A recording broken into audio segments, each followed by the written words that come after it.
사도신경으로 우리의 신앙을 아버지 하나님께 고백하겠습니다. 나는 전능하신 아버지 하나님, 천지의 창조주를 믿습니다. 나는 그의 유일하신 아들, 우리 주 예수 그리스도를 믿습니다. 그는 성령으로 잉태되어 동정녀 마리아에게서 나시고 본디오 빌라도에게 고난을 받아 십자가에 못 박혀 죽으시고 장사된 지 사흘 만에 죽은 자 가운데서 다시 살아나셨으며 하늘에 오르시어 전능하신 아버지 하나님 우편에 앉아 계시다가 거기로부터 살아있는 자와 죽은 자를 심판하러 오십니다. 나는 성령을 믿으며 거룩한 공교회와 성도의 교제와 죄를 용서받는 것과 몸의 부활과 영생을 믿습니다. 아멘. 찬송가 442장 찬양입니다.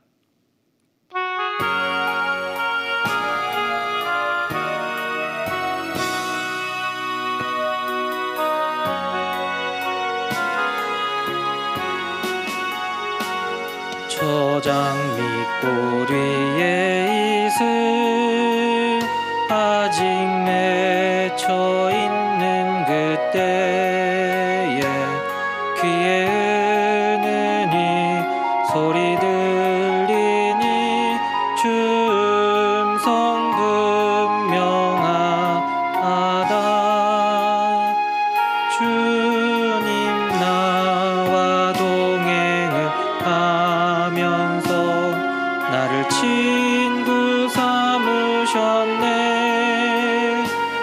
우리 서로 받은 그 기쁨은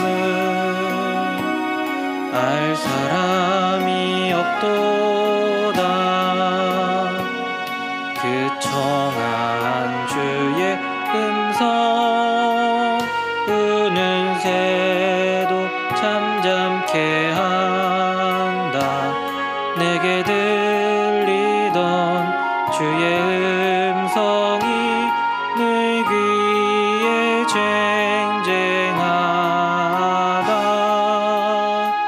주님 나와 동행을 하면서 나를 친구 삼으셨네. 우리 서로 받은 그 기쁨은 알 사람이 없도다.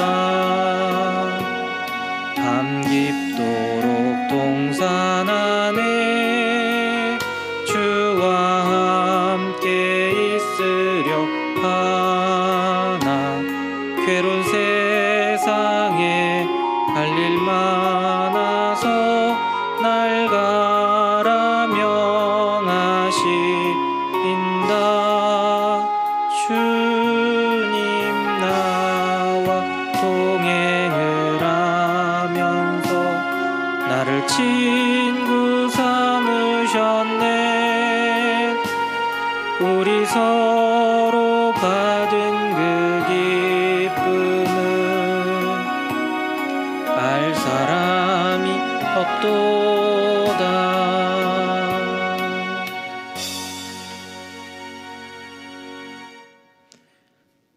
이 시간 함께 볼 하나님 말씀은 이사야 29장 1절부터 2절까지의 말씀입니다.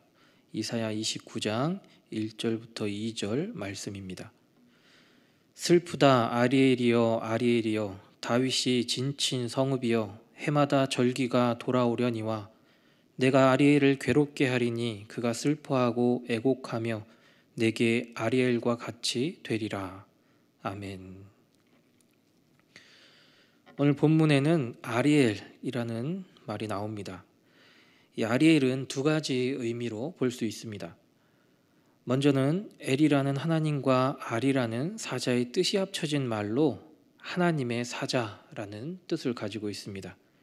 그리고 두 번째, 성막에 위치한 제단에 있는 꺼지지 않는 화로를 의미하기도 합니다. 오늘 본문에 4번이나 나오는 이 아리엘이라는 말 중 1절과 또 2절 상반절에 나오는 이 아리엘은 남유다의 예루살렘을 가리킵니다.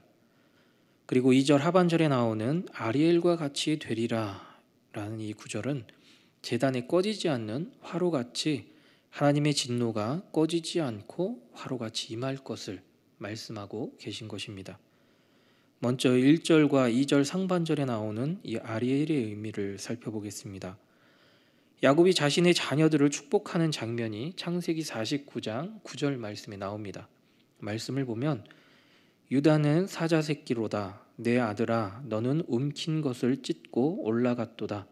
그가 엎드리고 웅크림이 숫사자 같고 암사자 같으니 누가 그를 범할 수 있으랴.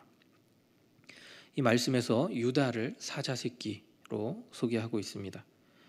또한 유다 지파에 속한 솔로몬 궁전을 소개하는 열왕기상 10장 19절 말씀에서도 궁전 보좌 양옆에 사자 모양의 석상을 이야기하고 있습니다. 오늘 본문에서도 다윗이 진친 성읍이라는 이 구절에서 알 수 있듯이 아리엘은 예루살렘을 나타내는 명칭이다라고 생각해 볼 수 있습니다. 예루살렘은 하나님의 백성, 또 하나님의 나라입니다. 그런데 그들에게 어떤 일이 있었던 것일까요? 1절 말씀에 아리엘이여 아리엘이여 라고 두 번이나 부르는 것을 볼 수 있습니다. 이 두 번이나 부르는 것은 어떠한 일이 작정되었다라는 것을 확실하게 보여주는 것입니다.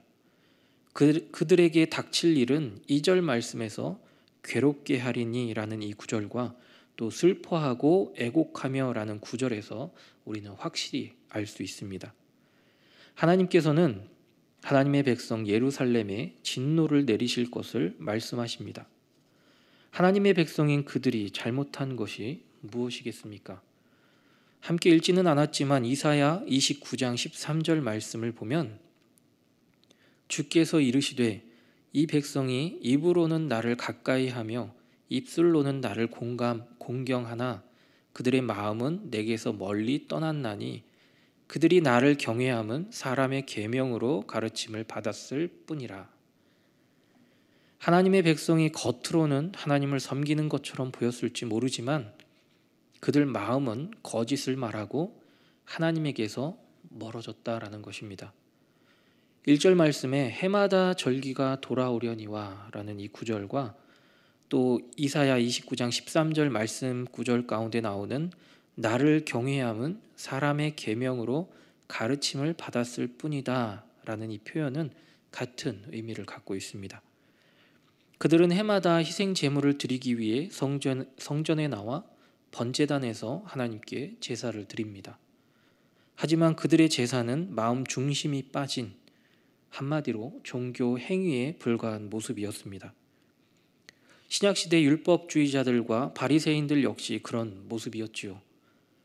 신약시대 당시 사람들에게 그들은 하나님의 말씀을 가장 잘 지키고 따르는 자들처럼 여겨졌을지 모릅니다. 하지만 예수님께서는 그들을 향해 외식하는 자들이라고 말을 하시지요. 무엇 때문일까요? 겉으로는 율법을 지키는 듯 보여도 그들은 율법을 왜곡하는 자들이었고 율법을 지키지 않는 자들이었습니다. 하나님이 주신 율법은 사람을 살리는 것이었습니다. 하지만 그들은 율법을 통해 사람을 정죄하고 죽이지요. 예수님께서는 이런 그들의 잘못을 아시고 율법의 강령으로 하나님을 사랑하는 것과 또 이웃을 사랑해야 한다라는 말씀을 해주셨습니다. 하나님께서 자신의 백성에게 보시는 것은 마음 중심입니다. 사무엘상 16장 7절 하반절 말씀입니다. 내가 보는 것은 사람과 같지 아니하니 사람은 외모를 보거니와 나 여호와는 중심을 보느니라 하시더라. 우리 하나님은 우리 마음의 중심을 보십니다.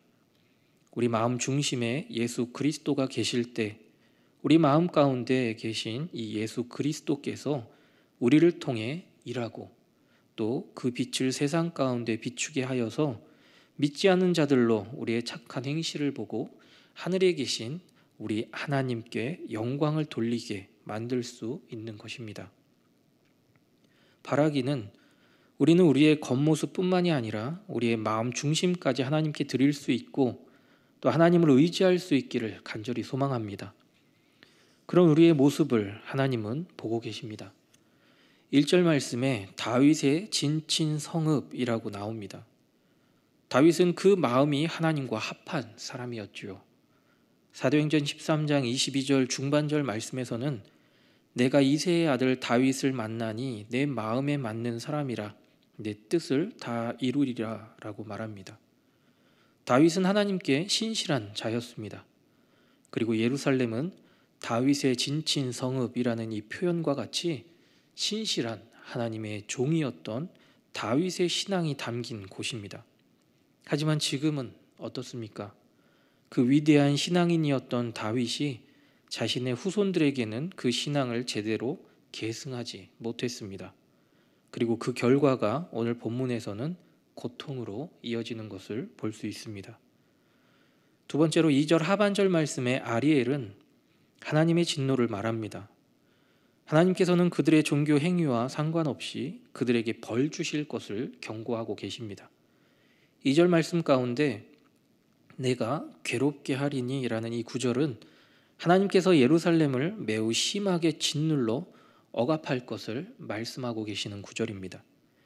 하나님께서는 그들의 가식적인 종교 행위와 또 거짓과 위선을 훤히 지켜보고 계십니다.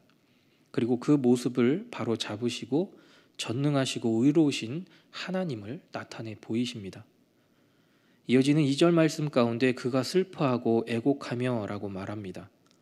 이 표현은 예루살렘 성읍 전체가 초상집처럼 애곡하는 소리가 끊이지 않을 것을 말씀하고 계신 것입니다.